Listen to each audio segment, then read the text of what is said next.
Hi, folks. Louis LeBoy with Breaking the Silence. I thank y'all for listening in. Thank you to being with us and with our prior episodes. We want to thank you. We appreciate y'all. And once again, this is Breaking the Silence. As you know, Breaking the Silence is a podcast about us telling our stories, right? Our stories of survival, our stories of growing up, where we grew up and whatnot, and it's motivating and inspiring others along with our stories because we went through it, and possibly there's a possibility chance that you're going through it as well. And if we survived what we went through, you could survive what you're going through as well. So this is Breaking the Silences, where we uh, use our voices to shatter our own silences, and we help you along your journey. So once again, this is Breaking the Silences. Louis Lavoy, thank you. And we have a great guest. We have a great guest. I'll present to you very soon. Thank you once again. This is Breaking the Silence with Louis Lavoy.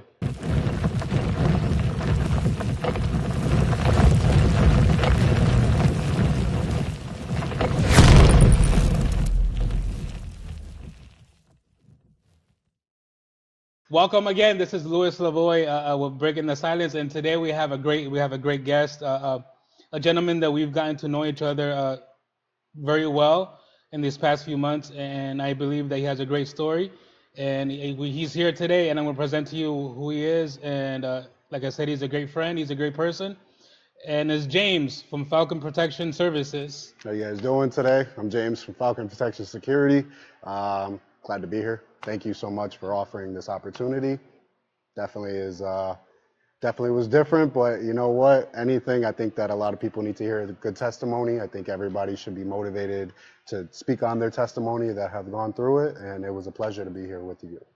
Thank you. I appreciate you being with us and you immediately saying yes to us, Yes. knowing how crazy these ideas could be. Yeah. And then Right? hard it could be to talk about us. Yes. How hard it could be to talk about us. Like I said, this podcast is to talk about us and our story because understanding how hard it can be. And we don't know who else is going through what we went through. Yeah, that's right. There's a new generation coming up, and a very difficult generation that is going through the same thing that we went through in our childhood. And I believe, along with mental health and everything else, it's important to bring people along our journeys so they understand that it's okay to talk. Yes. It's Yes. okay to talk about your story because you don't know who you're gonna inspire. Yes. You Yes. don't know who's gonna motivate, and I appreciate. Thank you for coming in with us and going along with this craziness. Yes. Yes. we I know James. We know James because he through a mutual friend of ours. One of my guys from my company. He contacted us. Hmm. He contacted us, I believe, right? He contacted us, Yeah. and we spoke about it. And then, as I was mentioning, our card, our people, you saw that one of some of that you knew Yes, yes, was yeah, wrestling that yeah. It day. was a vendor. That's what it was. Is I got offered to Angel. Angel I don't know. I forgot how he said. He mentioned his name. Rosario. Yeah, yeah. So he wanted like us to sponsor because I know he wrestles. Angel used to do security with us and great guy. So pretty much offered me an opportunity. We came, we vendored, and then next thing you know, now we're working together. You're the official security team for BCW. That's right, man. That's right. But I remember when we spoke, right? We actually spoke at Starbucks. Starbucks. Yeah. Starbucks, and You want a coffee? Yeah. No, I'm good. I'm good. Yeah. But I ended up drinking something else, which Yeah. we'll talk about that later. But Yeah. Yes. Yes. We'll talk about that. We'll talk about that. But like I said, it was as we were speaking, and you started mentioning a wrestler who was wrestled for us, and how excited you didn't know that he wrestled for us, and I No. confirmed it, and Yeah. it's Oh, Nico. Nico, Nico. Yeah. Yep. Nico. now known as he was known as Nico Ballum, but he changed his name, so his name is Sean Morris. That's it. I was almost at Steve, but it's Steve. Yeah, Yeah, Sean Steve. Yeah. Morris. Yeah. He's still with us. He's actually gonna be in the next card. He's wrestling again. But I mean, Shout out to Nico. but no, really tell me, who's James? Where did James come from? Obviously, we know from your mom and your dad, but Yeah. Right. No. like, where do you grow My up? mom. How was your infancy? How was your growing up? How was? I tell Tell you. me. So James, originally, obviously, I was born with James. Growing up, I grew up in the South End of Springfield, and my family was poor. I didn't have my dad around. My mom was addicted to drugs. I grew up with three of my sisters. I pretty much It was really hard for us growing up because we didn't have anything. I was shipped from house to house. My aunt kind of took care of me, and my godmother took care of me, and then my sister Cassie was like our mother, because when she was around, she took care of us, and then she ended up leaving because my mom wasn't mentally stable. So I mean, she gave her over to her father, and we all kind of like, as the time went on, growing up in Springfield, my sisters went to their godparents, and my other sister, she ended up moving, I think, with her dad, or ended up with her boyfriend or something like that. It was rough, and hard to grow friendships with people. Like I felt like at a very young age, I felt different. I felt like I didn't fit in. I was short, fat. I always wanted to be cool, and I never got that opportunity. And we grew up in South End of Springfield, so it's like Puerto Rico Central right there. Yeah, of course. And being I'm half Puerto Rican, so they see a white family, they think I'm white. And it was kind of rough. I got into a lot of fights, got beat up a lot, and stuff like that. And make a long story short, man, growing up, I ended up joining, a gang, and I wanted that love that I never felt before. And I think my biggest thing with that is I just wanted to fit in with somebody, and joining that gang didn't get me nowhere. And I grew up in juvie, and it was tough for me. It was really tough. And I went by the name Jay. That's what I loved that name. I stood by it. I grew up with it until I was about like 19 or 20. And then, just being young and dumb in the streets, it really screwed me up because I started doing drugs. I think at 19, I was 19, and I first did cocaine, and I kind of got into that. And then the family I was adopted by, I was 13. My mom gave me over to my best friend's dad. Had no clue that they were in the biker gang, and she didn't even know this individual, and walked me down the street with a trash bag of clothes and was like, "He's your problem now." And kind of from there, it was just got into a lot of trouble, constant warrants, constant probation. Um, Till I was about 19, and I started drugs, man, and that kind of like took off with me, and I got addicted to PCP, um, and that kind of ruined my life from there. And it took over from 18 till I want to say about 26. I was smoking PCP every single day, 2 bags, 3 bags a day, and kind of started losing my mind, and Yeah. thought I was more than what I was. And that was it for me, man. And that was tough. I And bet, man, and I understand, especially growing up in Springfield. Um, like you, I had a very unstable life. I had a very unstable life where we didn't have that stability. That stability you were talking about. Yeah, I did. I spent a lot of my time. I grew up as a North End kid, uh, as a North End, but I you on was the other out side. on the I'm other just- side, on the other side. But there was a moment in my life where I was a South End kid too. Oh, there you go. Come So over. We'll take you. right next to the park, there's I think it's Window Place. The big park. Yeah, Yeah, yeah. Okay, yeah. I don't right. remember the name, but I know I exactly what you're remember the talking name about. because Yes. I did my stuff in that area too. Ah, okay, So okay. Yep. No, I got you. in that park, and there at that point, when I was growing up, there was a pool in that area, in that park too. Hmm. So I Yeah. I don't remember the pool. I just yeah, remember the park. you remember the park? Yes. Yes. We're talking about way back, Yeah. way Yeah. back. It was like 9, And then I well, 7, 6, I'm 8. I'm an '80s kid, so I grew up in the Yeah. Yeah. So '90s. yeah. Okay. Yeah. So Yeah. Yeah. back and forth. I understand the fact that the struggles are and especially in Springfield, it's tough. Yes. Springfield, growing up in Springfield, and trying to fit in, Yes. being half Puerto Rican and half white. I imagine if it was me being fully Puerto Rican, it was tough for me trying to fit in. I imagine you where you didn't really fit in. Yeah. We looked at Uh, it, that white family. You know what I mean? yeah. So. So growing, so you were talking about the struggles and the stability. How did it? you spoke about how your mom uh, um, grabbed a trash bag Mm. with all your stuff and just Walked me down. That at that point, we were already living in Chicopee, okay, and I found a friend, and we were like hanging out every day. Like I'm talking about every day. Every day we're sleeping over his house, and just getting into stuff that my mom didn't know about until yeah, afterwards. And exactly. then just that one day, she barely seen me, and I came home. She packed up a bag and was like, you know what? Seeing as you want to be down there, you can go live with him. And at the moment, I was excited. I was like, yeah, that's my best friend. Yeah, I'm about to Yeah, live with them, blah, blah, blah, blah. Because I already been there a thousand times. And she just walked with me down the street, dropped me on the it had to doorstep. be tough.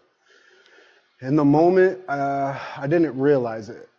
You know, I was excited. We got to the front door. She gave a piece of paper to my best friend's dad and was just like, he's all yours. And I was like, yeah, yeah, yeah. And then the moment the door shut, I was in the parents' room crying to the mother, like, why doesn't she want me?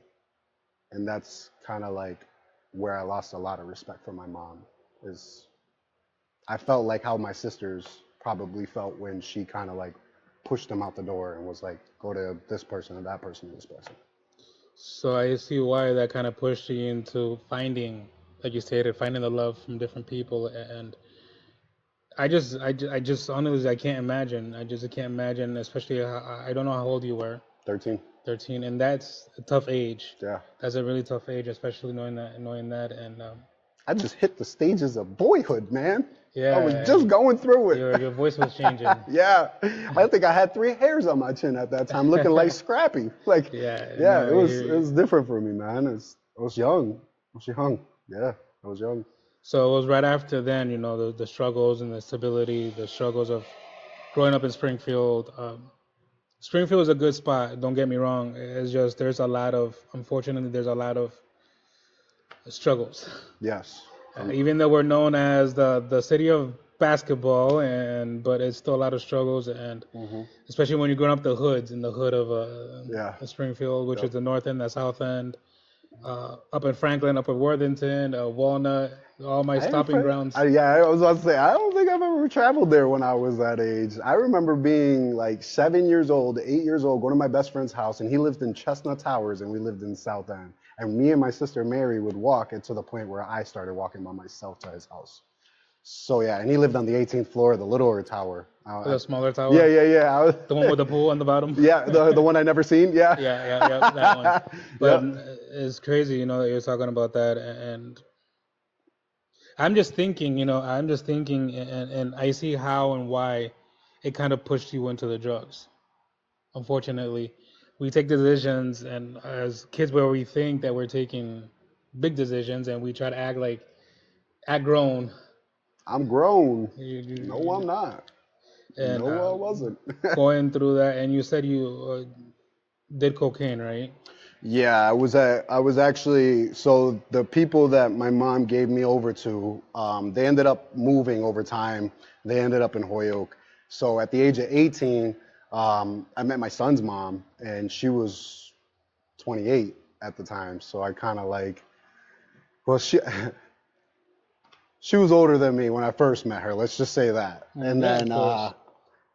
I ended up moving with them because they had an extra room. You know, we paid for the room and stuff like that. Well, she paid for the room, I didn't.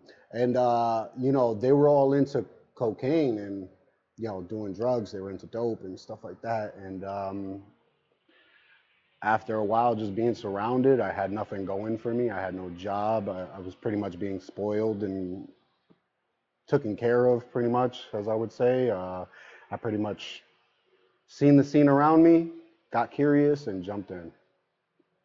And that was it. And that was I it. was the fish, and that hook looked very enticing at that moment. And it trapped me. It trapped me. It went on from there. I did cocaine. I did pills. Sniffed pills.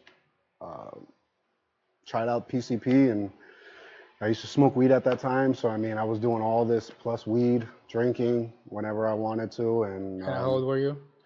You said 19, 18, 18, 19, 19. I was 19. 19 at that point.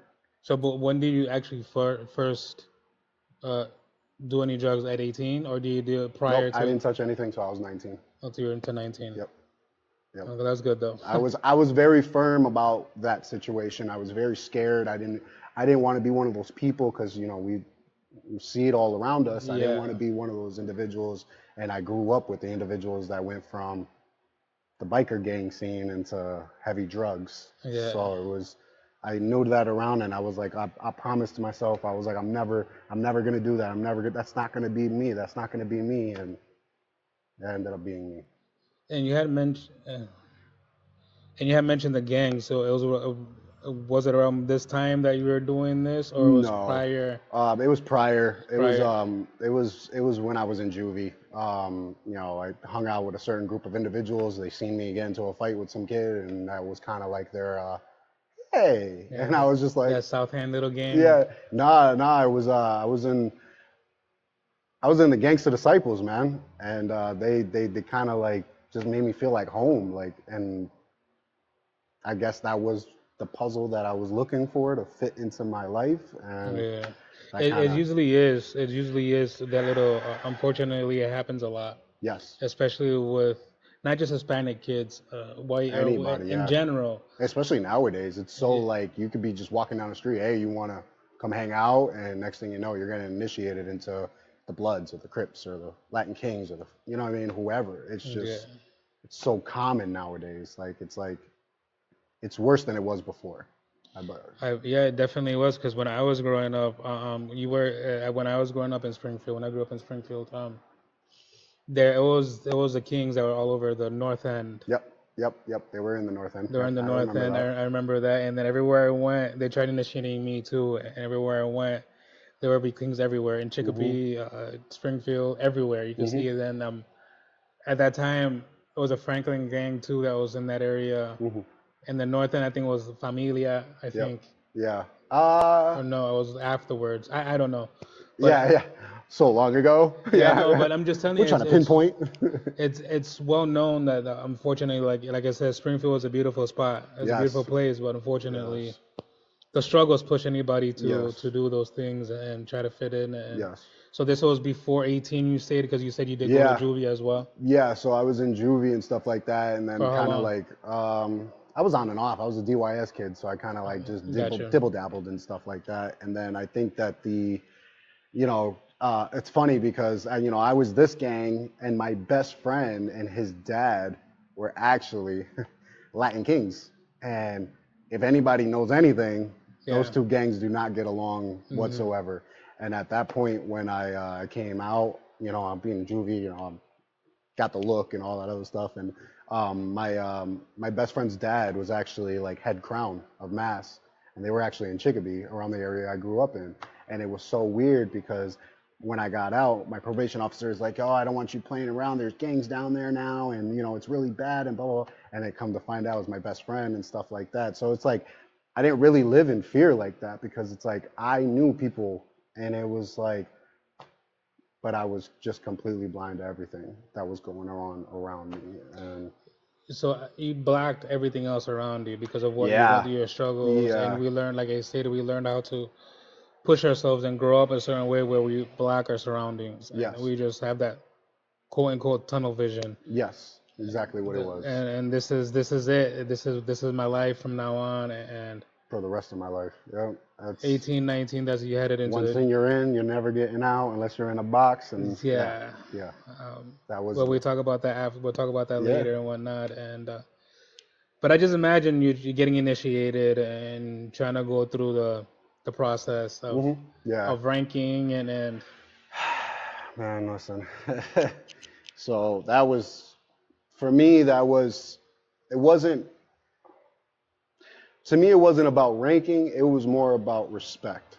hmm It was more about what I can do. I didn't care about rank. I didn't care about getting authority over anybody. I was just a young punk that wanted respect. And subconsciously, I knew in my head that's not what I wanted. That's not wasn't now, for me. No, even then, even then. even then, I realized that that wasn't for me. Like, I was into drugs, and I was like, yeah, I'm still gang banging, bro, blah blah blah. But it was like, in the back of my head, something told me that wasn't me. always told me that was not who I was destined to be. Okay. But I never found a way out. And when I did find the way out, I took it. And I guess that was the beginning of around the time that I started PCP.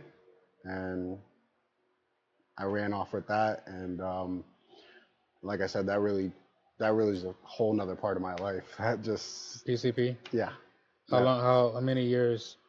I smoked PCP from the age of 19 to about 26.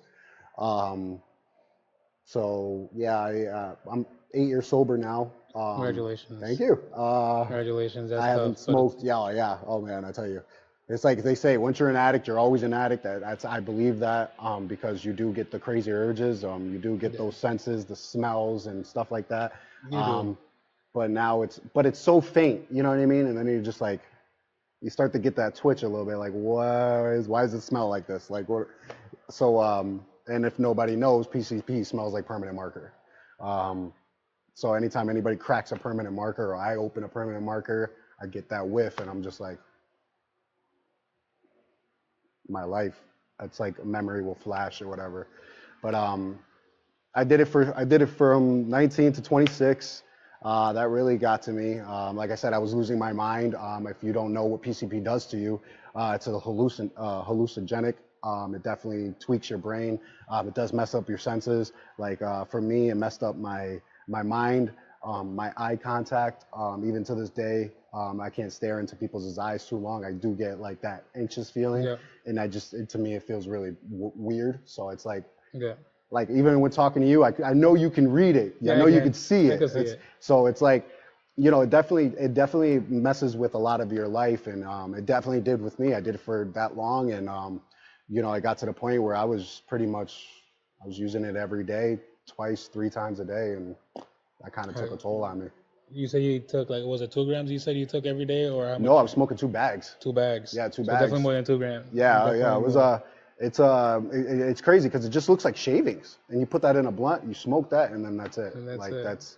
you're on So cloud you 48. woke up smoking, went to bed Yep. smoking. So I would smoke. I would sit there for about like 2 hours, chilling out, playing video games, watching movies, whatever the case may be. And then I think that was like the biggest thing for me. It was just like, oh, I can do this for the rest of my life, blah blah blah. But then it's like, I also was going to church at the time too, and Really? yeah. So it's like I would dib and dab in church, and that was that as a hallucinogenic, your thoughts and your mind and everything you think and everything you believe or anything you see, you know, it can twist. And I used to cry. I used to cry um, because I knew God had greater purpose for me, and I used to cry because I used to want the strength to get off that drug. Mm-hmm. And no matter how much I did cry, I never had the strength to get it off. I never had the strength to stop. And I, I, I, I really prayed a lot, and God shown Himself multiple times, not in person, but I mean, Yep. spiritually, Yeah. talked to me through the things that were going on in my life, and I didn't listen until I ended up in the darkest place of my life, and I had a choice to make. Happens a lot. Unfortunately, it happens a lot where we crash. We hit rock bottom. I was about to say the rock bottom. Rock Oh yeah, bottom. Yeah, no pun intended.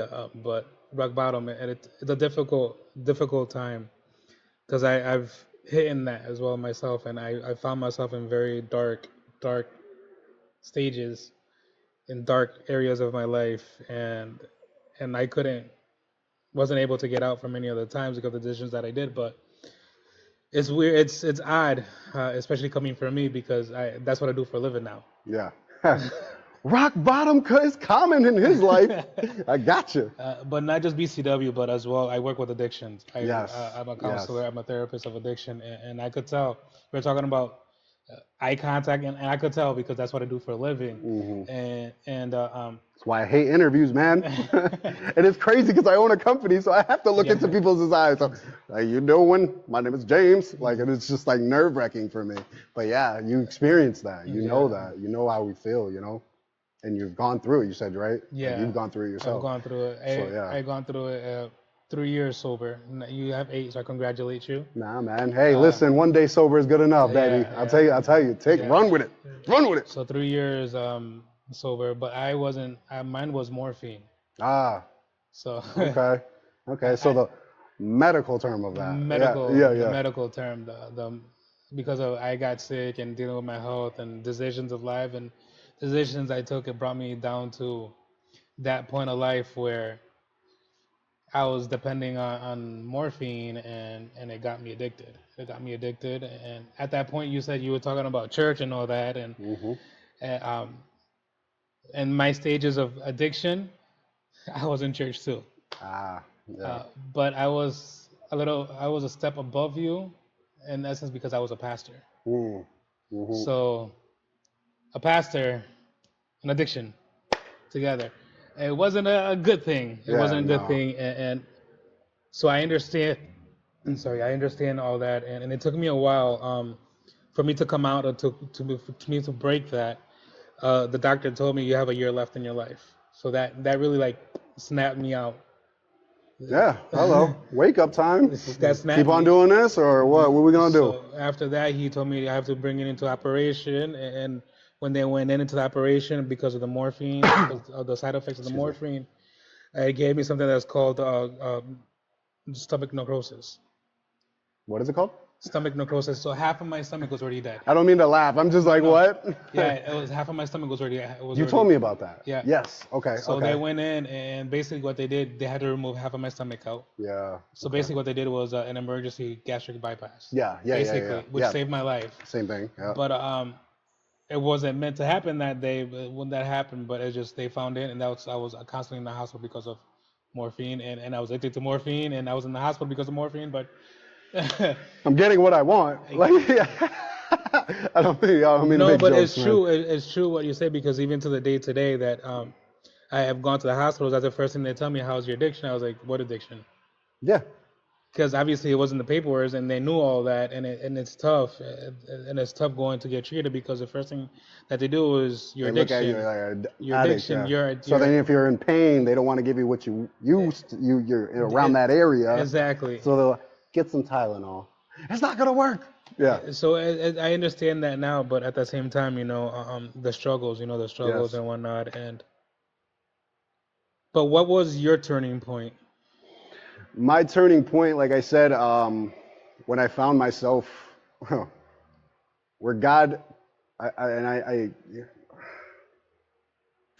I prayed this one day, and it was like, and I'm not you went to church, you have faith, so when you hear Him spiritually, I didn't hear a voice, none of that. I prayed, and I was high at the moment, and it was like I prayed probably one of the best prayers I prayed in years because of being so addicted to PCP. And I prayed to God, I want to be around for my kids.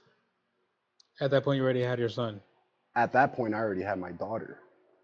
Oh, I so you had already had two. So I was on to child number 3. Oh wow. Yeah, yeah. So I was on my child number 3, um, and that was at the age of 26. So that was my turning point.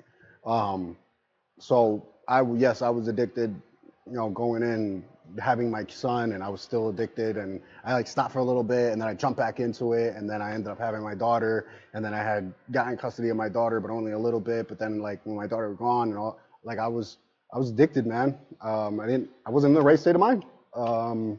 But like I was saying, I prayed this strong prayer, and I knew it was strong because I know He answered me within the next month, and I got locked up, and I was in a dark. And when I said I was in a dark place, God answered my prayer and put me exactly into a dark place. And at that moment, I realized that He answered me, and because I've talked to him before, and I've said, you know, what can I do? Nothing else worked, and it's when you hit the rock bottom is when you hear God more, Mm-hmm.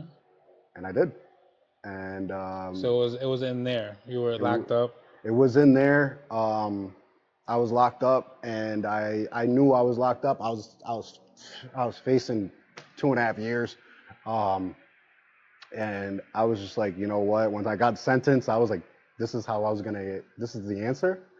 This is the answer. 2.5 years, and I accepted it. When the judge said 2.5 years, I was like so confused. I heard my family in the background, my mom, you know, my kid's mom, everything, and I was just like, I looked back at them and I said, I need this. And I walked, and I had tears in my eyes. I was crying. I felt it, but in that time, I didn't serve 2.5 years though, by the way. But in the time that I was there, I did more for myself than I ever have. And Really? I impressed myself. And I'm not saying I did it to boast. I, with the help of God and his transformation, I'm talking about reading the Bible, going to Bible studies faithfully, going to church faithfully in there. Reading scriptures and back to back, like comparing scriptures and everything. With the help of God, I was able to go to college. First one in my family to go to college. Yeah, it might have been behind the bars, but the books don't change. I tell you, STC walks in and they're giving you books from college. Um, So you I graduated? Yeah, no, I didn't. You can't graduate. You only do a year. But I Yeah. did a year in there. I worked in the kitchen every single day. First month I got there, they put me right in the kitchen. I worked from there all the way to the time I left. I actually went from regular crappy food to eating staff dining food, which was amazing. Real food. Uh, Yeah. I was the computer assistant. You know, I did things that pretty much reprogrammed my mind. And if you look at me today and you know who I am, I work 3 jobs. I take care of my kids. I got half custody of my daughter. And in that time, God transformed me to be the man I was supposed to be, The James now. the James now. And I ain't gonna lie, I mess up at times. Yeah, we're He knows human. that. All right, We're right. human. And you know what? I can honestly say that to this day, I wouldn't be James if Jesus didn't step into my life the way he did that day and heard me and answered me. And I'm confident to sit here and say that, man, glory to God, because, man, I'd be dead if I kept smoking that PCP as far as I was. So you basically went cold turkey. Yeah, completely cold turkey, because the night before I went to court, I got high. And that's when they locked me up, pulled me in, gave me a court date a month later, and they sentenced me to 2.5 years. So I went cold turkey, and I had the symptoms, I had the itch, and all that other stuff. But So you're breaking in there. Had to yeah, be. yeah, my, I broke a couple times, man. Like, because you don't just go like I knew in my mind when I said I need this, I Yeah. really needed it, but I wasn't prepared for it, and That, God gave me everything I needed to remind me how great He was, and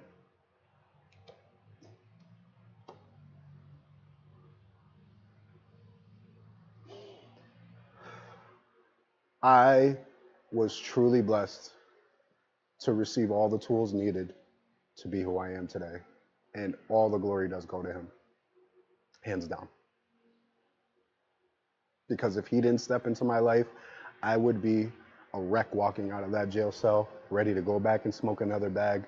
And like I said, I'm 8 years strong. I own my own security company, and I would like to look at myself as a decent person today.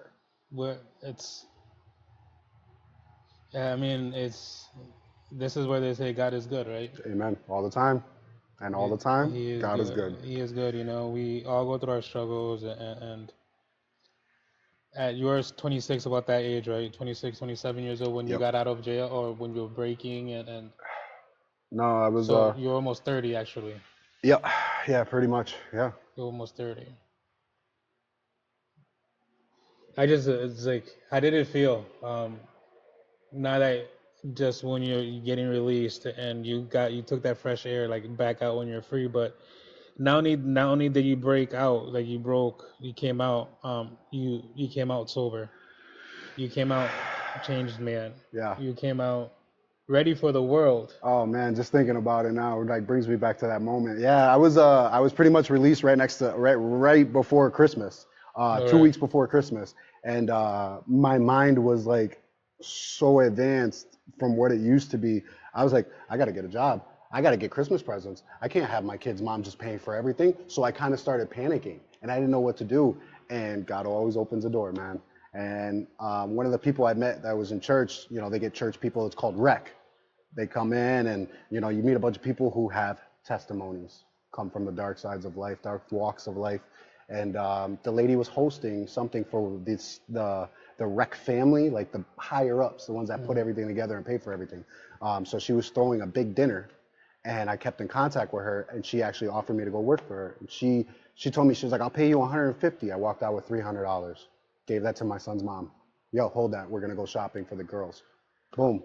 Right after that, I got offered a roofing job. So I kind of like I was getting blessed Yeah, yeah. as soon as I came home. So it wasn't just like okay, well, James, you're coming home and you got nothing. No, I had Yeah, work to do. you had purpose. I had work to do and purpose, and I did. And I kind of ran with that, man. And I was just like, I wasn't thinking at that time. You know what I mean? I was more or less just go, go, go. Take Yeah. every opportunity that kept coming to me. And that's kind of like, just from there, I've just been running. And, you know, I take risk, I take sacrifices. Not saying it's always good, but, you know, since then, I've just been running and doing what I got to do. So coming home and wanting to smoke and all that wasn't even in my agenda. Like, it was like the addiction was gone. And like I said, at times, like you get that feeling or that sense, The, you the know, trigger, whatever, that the trigger, trigger, the the trigger. trigger, and you're like, what am I to do? It's like a quick thought, like, but what if? I didn't have time for that. I thought about it. It took a second and it registered. I'm like, nope, not disappointing this time. And I kept going and I kept going and I kept going. And I've been 8 years sober. That's what I tell my clients. Tell my clients all the time. Like especially your 3 years, 4 years, 5 years, and you've already rebuilt life. Yeah. You Yeah. rebuilt your life, and to lose everything again just for 5 minutes, A fun. Or fun. or And just that's, 5 minutes basically, yeah, it's all it because takes. Yeah, it takes 5 minutes or whatever. and, 30 and seconds, 2 minutes, 10 minutes, rolling a blunt, whatever. Whatever you do, it takes that little bit of time and just throw it all down the drain. throw it out. Yeah, and it's tough, and that's what I always tell my clients. There's Yeah. not they now doing the therapy stuff. They say that relapse is part of the process, recovery path, and all that, which is it's always a taboo. Yeah. But they have to realize that yeah, and we'll go. Addiction is addiction, and even you, like now, is 8 years. You sometimes still to this day, you feel even as a quick second that Yeah. trigger. Yeah. That Even trigger kicks in. even myself, Oh, yeah. still feel, and then we have good coping skills. So it's good to keep your coping skills up. Yes. Yes. Talk Find yourself something. through it. You know, self talk, I honestly have to say, if you got a positive self talk with yourself at times, because it's not always going to work with other situations, but if you got a strong positive self talk with yourself in those moments, you'll make it. Self care. Self care. Self care. And as we proceed, I know we're gonna go a little bit ahead of time, and you proceeded and you started working, right? Working, and Yeah. but when did that the desire of being an entrepreneur came into play? Uh, good 'Cause question. that's what you are. Good question. Actually, that just came recently. Yeah. So I am one of those people. Like I love people. Like I Yeah. love to be around people. You could throw me in a crowd. I'll walk out with friends, and they can be complete strangers. I've always been attracted to knowing people, wanting to talk to people, wanting to get, like, and if we walked out of this building right now and say I didn't even know you and I just was walking, say you were upstairs boxing or something, I don't know, and we're just walking behind each other and I seen a bus coming, I would literally push you out of the way to get hit. I would rather save your life than to save mine, truthfully. Truthfully. And that was it. I could really tell that you're a people's person because after our first survey, you just went to vendor.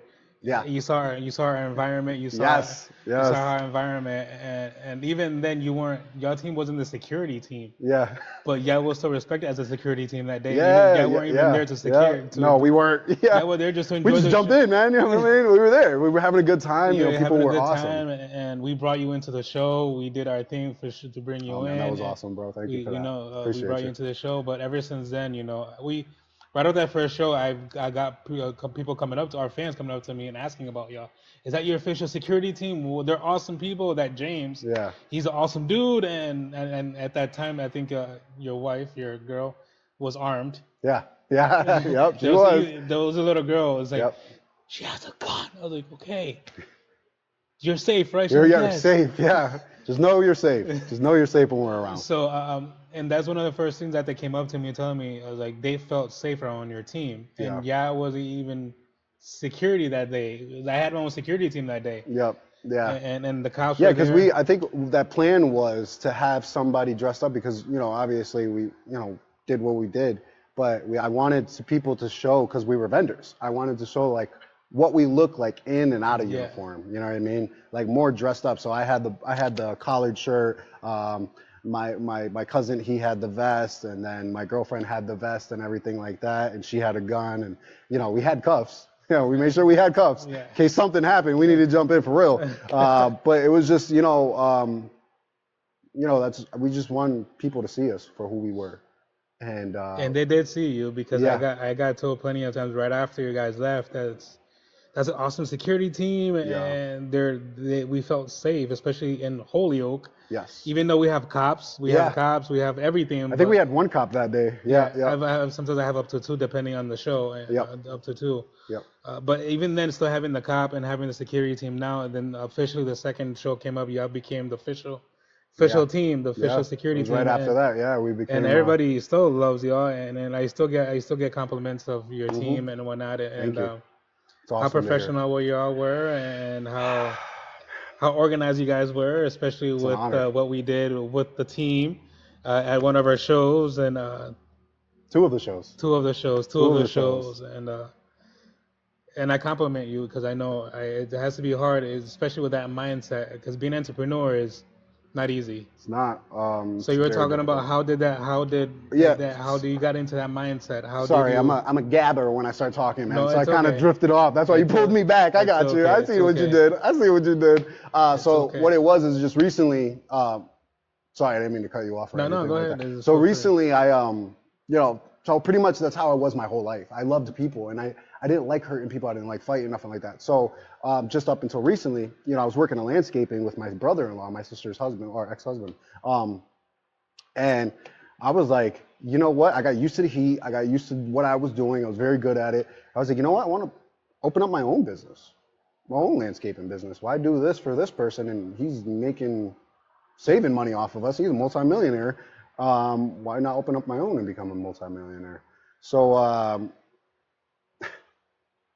everything, my sister, everybody, they kind of like told me, this is going to cost this much money. It's going to cost that much money. You could get a loan, but you got to pay that back, and If it doesn't work, then you got all this stuff. You're going to have to sell it, and and you might still come up short. So whatever, I slept on it. My older sister is literally like my mom. It's my motivator, my encourager.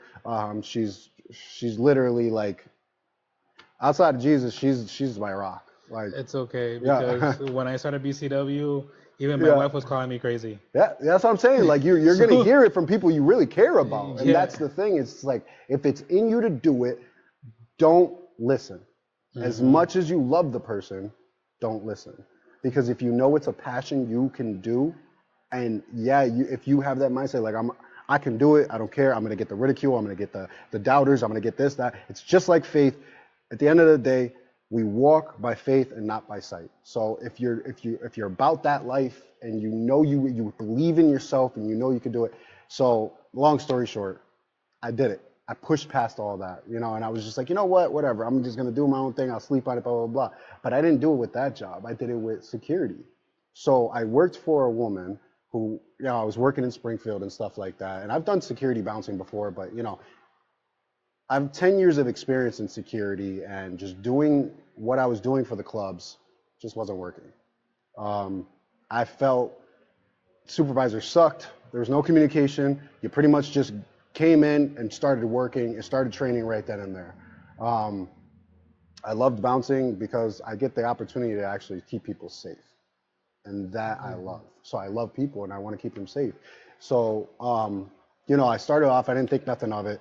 And after a year and a half, I was pretty much in control of another bar, bringing people that were a part of that security team over here to get paid more and, connecting with people.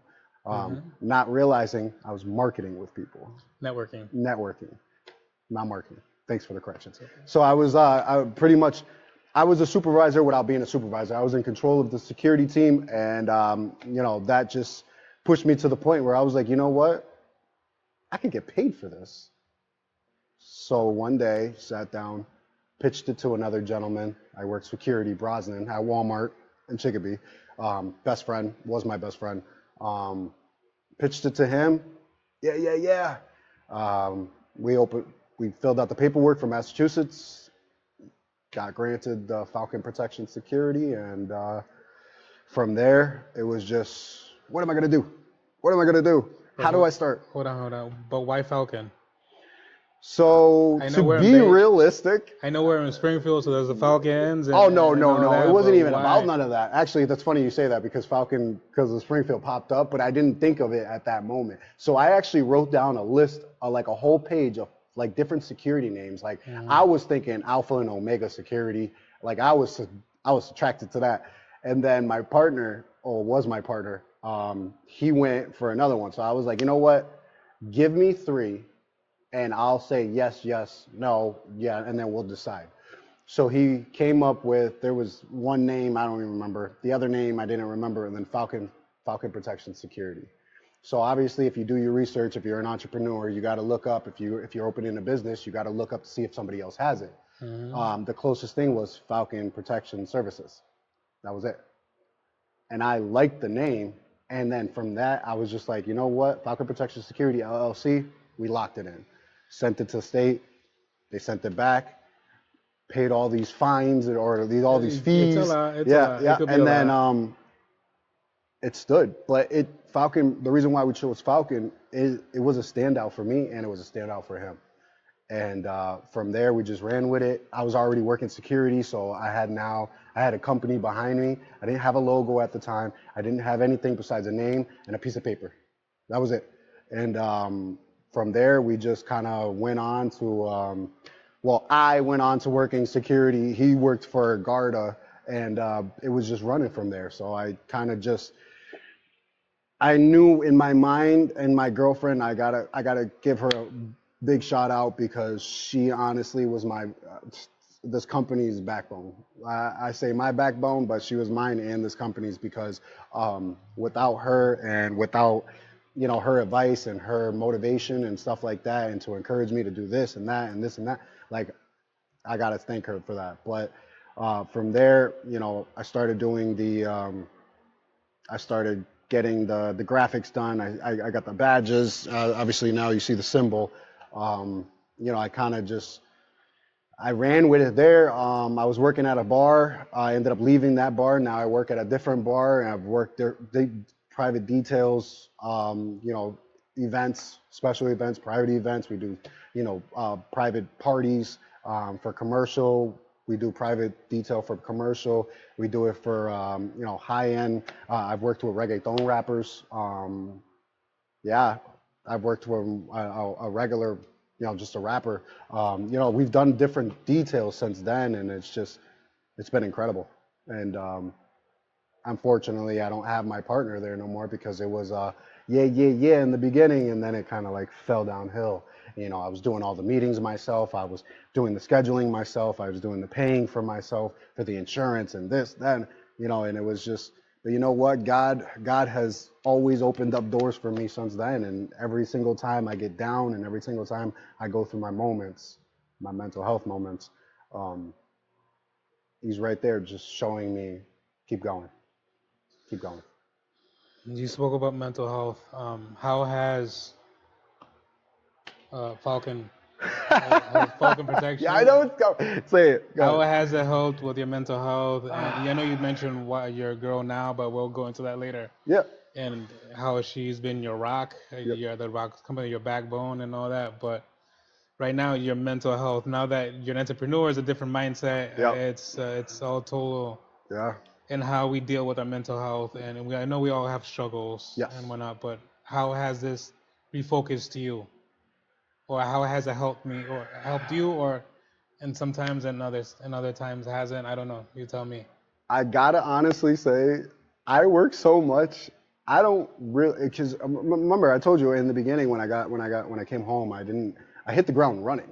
So Hmm. it's like since then that's what I've been doing. I've been working nonstop. So it's like when I have my mental health days, I have my mental health days. It's like I don't want to talk to nobody. And honestly, just be real. Recently, I just went with one, but that's another topic. But Falcon Protection Security, and with that and my children and my other jobs, there's no time to have a real mental. You know when you have a real mental health. You know when you get sad at nighttime because you paid all the bills, you barely got anything left in your bank account, you got kids, there's food on the table and all that other stuff. But that stuff you don't think about is like really when it's at nighttime when I sit there and I got no TV on or I'm just drowning in space. That's like literally like the most I get for mental health. And I'm like, you know what? I'll turn on my game system, I'll read my Bible, and then I'll go to bed. You know what I mean? That's literally as far as a mental health for me. Falcon, the company, has kept me going because it's not, since day one, it's been me. It's been me. I schedule the meetings, I get my people there, we do the trainings, we do physical trainings and stuff. Like these are things that people don't do, but I do it because I love it. And secretly, that helps me to release a little bit.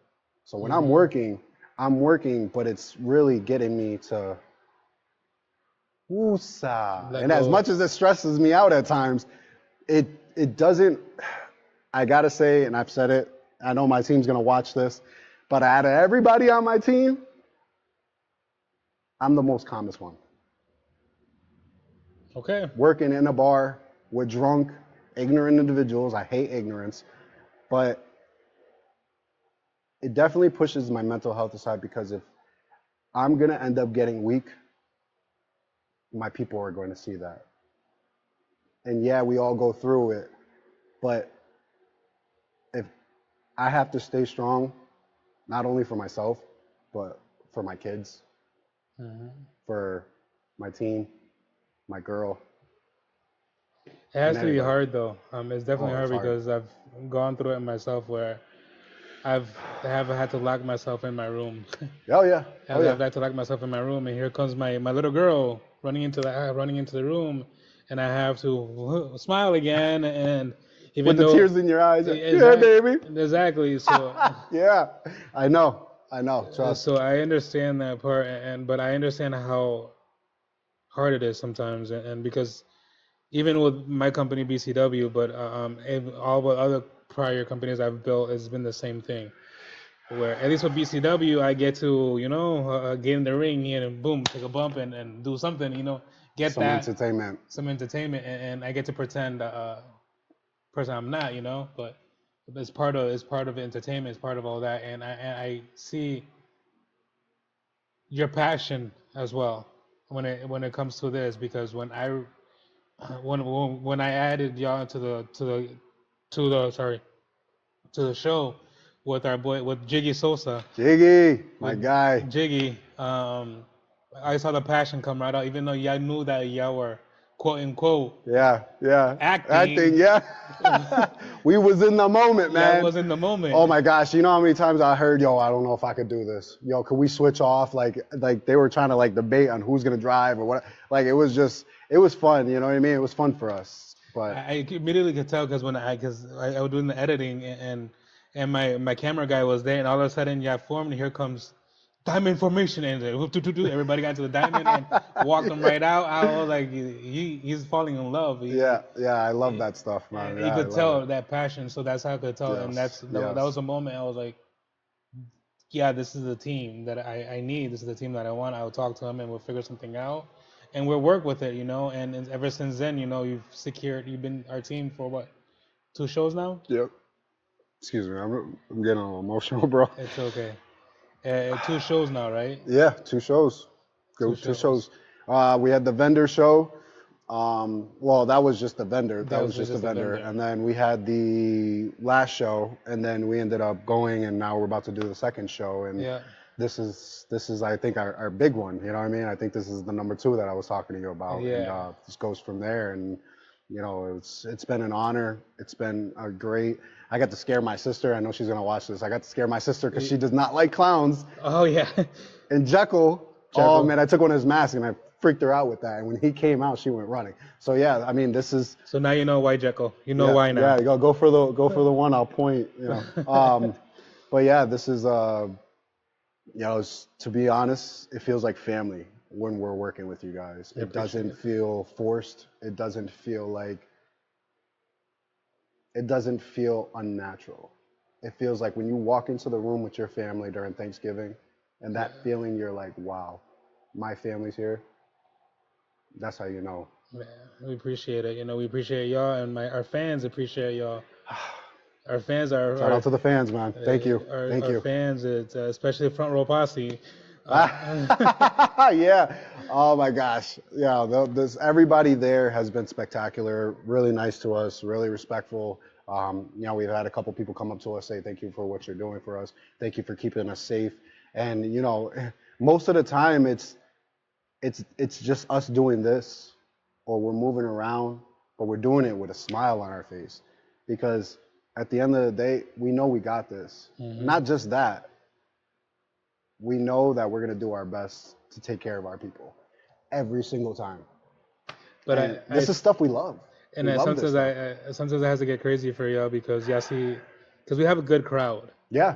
Oh We yeah. have a good crowd, Oh yeah. and Oh yeah. I know We the gotta, first year I popped in, I was like, "Oh, what the hell? I didn't know this many people." But yeah. No, what it is this for us is like, so we've gone to work in details where there's barely anybody there, or then there's mad people, over like 150 people. So it's like, but we got an event coming up. It's supposed to be 350 people. I think that's the biggest crowd it is the biggest crowd we're going to end up having. But anywhere you go, anything could pop off. Could be just 2 people in the room. Something could pop off. So for us, it's just like, we go in there and we're like looking around and we're like, okay, even though it's a family event, for us, it's just, we expect the unexpected. So it's like, no matter what we go into, we're going to give it our all. No and matter we what. try to be organized too. And Yes. like I said, we appreciate y'all, Yeah. and our fans, they adore y'all. Our little ones too, our little ones, and I bet you've gotten a lot of little ones coming up to Yeah, y'all. we had a too. couple of, what was it? One of the kids in the vendor show walked up to us, and I forgot what he grabbed. I think he grabbed a hat or something like that. And he like walked off with it. And I was just like, Okay.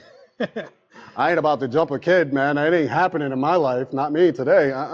But it was cool because they came in, they interacted with us, and they talked to us and stuff like that. They brought the hat back. Very respectful kids, you know what I mean? And, it was just, it feels good. It feels good to be around you guys. And the crowd's a little different, because we're so used to hecticness. We're so used to drunk people and drinking and all that. Whereas this one's just a chill environment. It's like we can almost just woosah. Yeah. We don't sit, but we could just woosah and just chill out for the time that we're with you guys. And enjoy the show. Yeah, and enjoy the show. And we get to enjoy the show. It's not like we're just sitting there like observing the crowd the whole time. We're enjoying the show. Like, we're watching the show, but we're also going back and forth.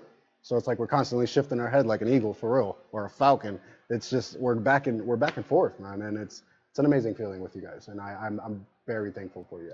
And we're very thankful for y'all, and I appreciate y'all, and it's gonna continue, it's gonna continue now, and who knows, one of these days you might be able Don't to miss it. Don't miss it. Come out, who BCW. who knows, you might be able to travel with us one of these days. Oh my gosh, yes, that would be so beautiful. Oh, I love that. I mean, we were talking about Puerto Rico before, and I was just like, and I pitched it to the team, and they want to do it. They want to do it. They want to do it. Yeah, well, it's not every day you get to go to Puerto Rico, watch a wrestling event, but you're in Puerto Rico, man. That's paradise. Well, I mean, for Puerto Ricans, it's paradise. I don't know, but that's the motherland right there, and I'm ready to go. I'm ready to go. My bag's already packed. Let me know. You know what I mean? But it's beautiful, and that would be an honor and a bless. That would be the biggest blessing for me. Get the whole team out there. Who knows? One of these days it might happen. You know, like we're working on it, and we're gonna figure out what we can do and God is good, whatnot. man. But I Hey, mean, let's go. so yeah, but I know we have to retract a little bit. Yeah. We We done have traveled, yeah, man. We got it's to go back in okay. time It's now. okay. Yeah. You started off with one, and now you start off with one, which was yourself. Well, you had two with your partner, Yep. and Yep. now how many are deep into their team? So we're still in our first year. We've been operating since last year. So So it's only established in 2023, okay. January 4th. So it's your anniversary in January. Yep. Our anniversary was in January. So now we're in July. So, I mean, about a year and a couple months. So realistic. So actually, only a year and a half soon. Unless it already is. I don't know. I can't count numbers right now. I'm trying to think. So yeah, we started off at one. We started off at two. Then I got the opportunity in May of last year to work in a bar here, and we ended up taking over that bar for four individuals each night, Friday and Saturday. So I needed a team, and I needed a team pretty quick. But I had people already lined up to work that were willing to work. So brought in a couple people I know. So we went from 1 to 8 to 12. I think we had 13 at one point. And now I have 8 and 2 individuals we just brought aboard with us. So we have 10 people altogether. So That's 10 awesome. faithful, well, the 2 we'll find out. But I mean, they're looking real good on my part. At least you have 8 faithful people. Yes, I have 8 faithful people. We do have patches. They have to earn it. I don't just hand out patches. You don't think you're just going to walk in with my company and think, I'm going to get a patch. No, this is why we do what we do and we are who we are is because we do the trainings. But yes, faithfully, I have 8 individuals and 2 more that just got added on. So yeah, we're Falcon Protection Security, man. It's okay. We all start with 2, right? Because Yeah, I started with 2. Well, yeah, then we started with 2. Then we added a 5, then 7, and then went back down to 5, and now we're yeah. yep, yep. But like I said, we as a company legitly in November we were 3 years in November. Okay. But show wise we're only at 2. Mm. So it's Show wise? show wise. Yeah, April we did our second anniversary. Show wise. Oh, okay, yeah. All right, I know what That's you're what I talking mean about. by second anniversary, like show Was it? Yeah, wise. yeah. But it's really That was a big event. yeah. Was that the event we worked? Yeah, that Yeah, it was was a big event. the It was anniversary favorite show. part still that when he threw him through that door, man. That was that was awesome. Q. Q, yeah, Q, Ref Q. Who would have thought? Yeah, Yeah, but he's another guy that he's one of our faithful ones, and now I it's a blessing because like you said you have 8 and going to 10, and I saw my point where I saw myself in that point where we did it with like 7, went back down to 5, then went down to 2, then 4, yeah. You 5, kind of flip flop because and people, now yeah, we're way up there, and yeah, we yeah, have about 30 people. We have about 30 wrestlers yeah, only. yeah. 25 male and like 5 females, and then we have the kitchen staff. We have Yeah, I forgot about those hot dogs, man. I gotta get one of those this upcoming show. I ain't gonna lie, man. we got the kitchen staff. We have the ticket booth staff, and so Yep. we're on that day, on those events. We're deep in probably like 50, 60 people. Just Yeah, one, but it's that's a whole squad pretty much helping out with the with ring the and security. everything. Yeah, with Yeah. the security, Oh yeah. it's like we have about 70, like between 70 75 people one day that are under us. Everybody, yeah, I was about to say everybody's working together though. That's Yeah, awesome, man.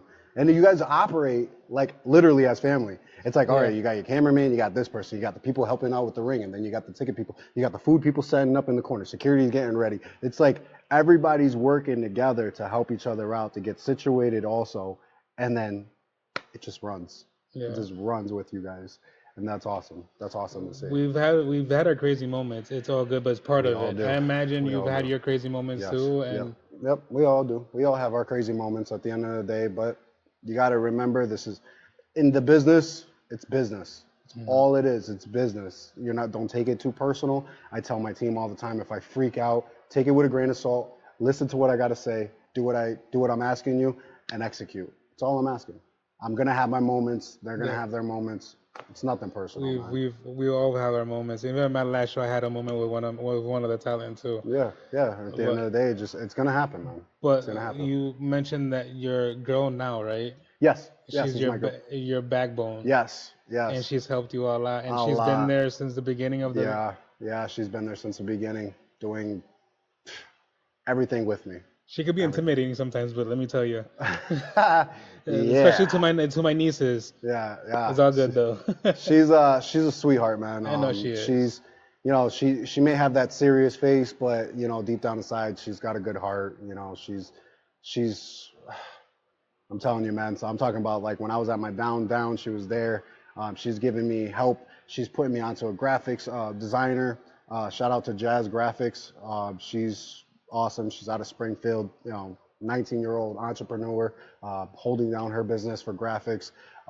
She's put me onto that. She's showed me or told me about the insurances and stuff like that I should be getting and this, that, and the third. I mean, she's been there behind the scenes. Well, why don't you do this, or why don't you do that, or why did you add into this, or you know, every time I came up with an agreement, like our workers, they're not hired under me, but you know what I mean, they have to sign agreements.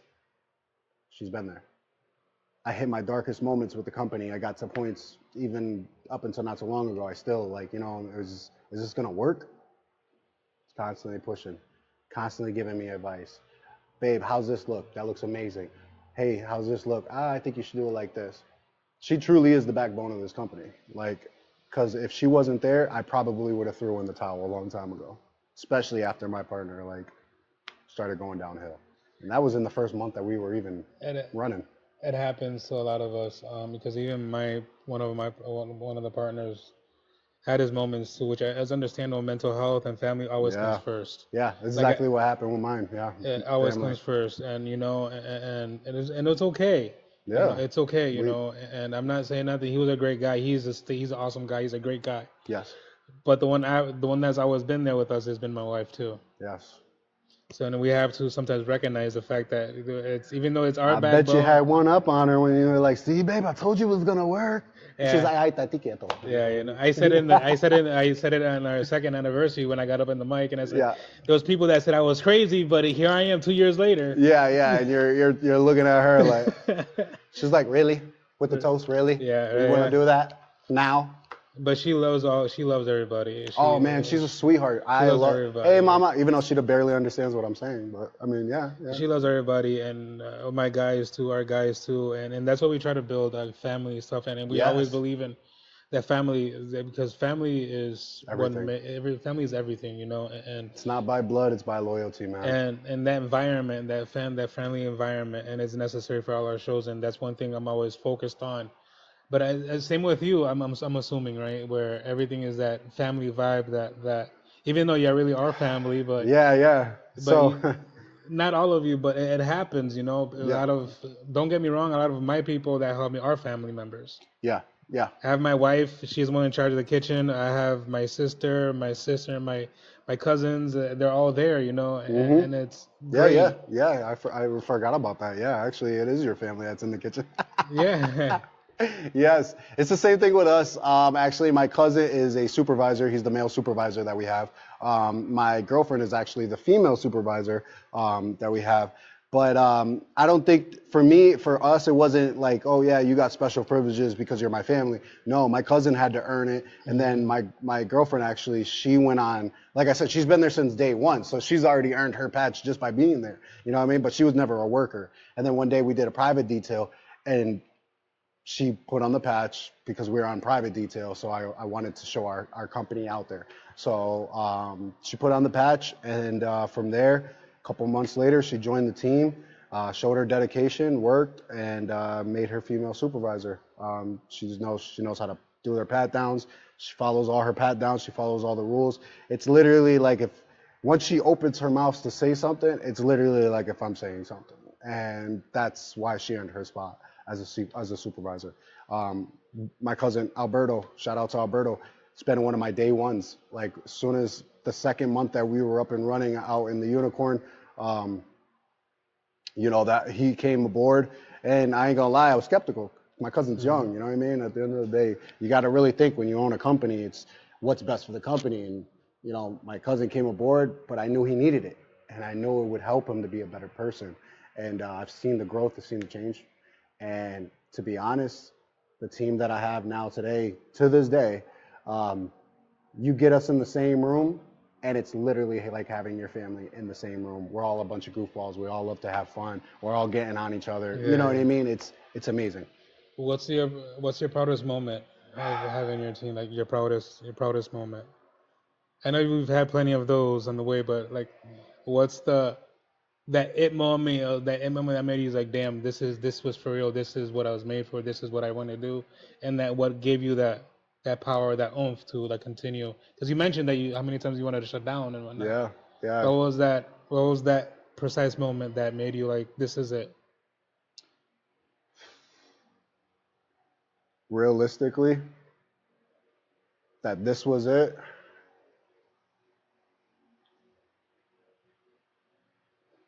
When you contacted me. Realistically, um, I didn't know if this is something I just wanted to do. Um, when we had spoken, and I seen you at the vending show and all that, we went there, and you're like, "Oh, we'll talk about security. I want to talk to you about security." And like, that's what I wanted. I don't want to.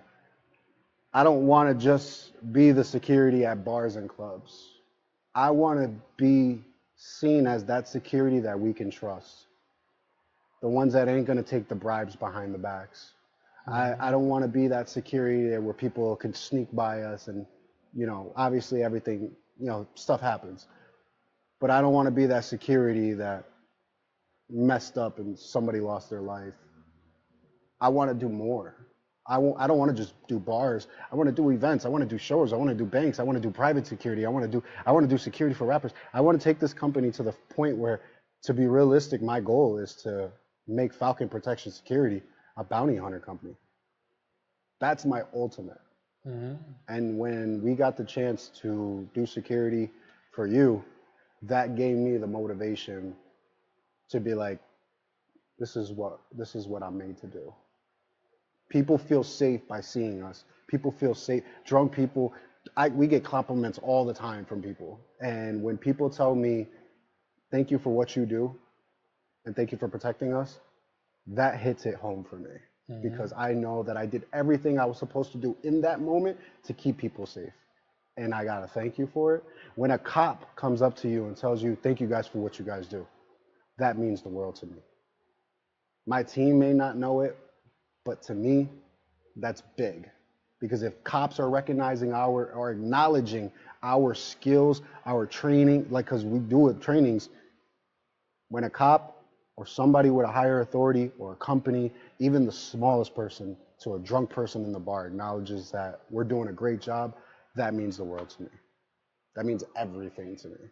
So my biggest, proudest moment is when you asked me for us to do security for you. I appreciate it, yeah. And like I said, it was the point, what got me was that it was not just the fact you said damn information, but it was just the fact that I had little ones coming up to me. I had family members come up to me. I had moms come up to me after the show.